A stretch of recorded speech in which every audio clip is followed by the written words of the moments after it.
नमस्ते, मेरो धरती माता नेपाल आमालाई म मधुसूदन कोइराला अफगानिस्तानबाट संविधानको नाममा सिङ्गो देशको विकास हुने रकम सकिसक्यो। महँगा होटल र रिसोर्टमा मिटिङ बसेर मात्र यति लामो समय बित्यो। सुन्दा सबै नेताले जनताकै माया गरेको वाक्यांशहरू खुब मिठोसित प्रयोग हुन्छ। यति लामो समयको परिणाम के हो त? छातीमा हात राखेर भन्नुपर्दा देशप्रति कुनै नेतालाई माया नभएको प्रमाणित हुन्छ। यो सुन्दर देश अब युगान्डाको आँकडा गर्न सकिन्छ। न्याय नपाए गोर्खा जानु उखानमै सीमित रह्यो। ज्यान मार्न कुनै आपत्ति छैन। आज जेल पर्छ, भोलि नै निस्किन्छ। दिउँसै नारी बलात्कार हुन्छन्, घुस खानु नित्य कर्मै जस्तो छ।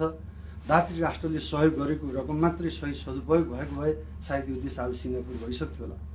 सात समुद्र पारीबाट छातीमा हात राखेर म भन्न चाहन्छु, आघात माया छ।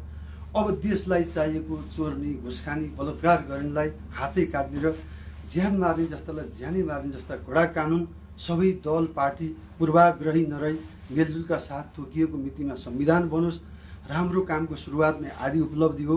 अधिकारको साँचो बोक्नेहरूलाई भगवान पशुपतिनाथले सद्बुद्धि लगाइदिउन्।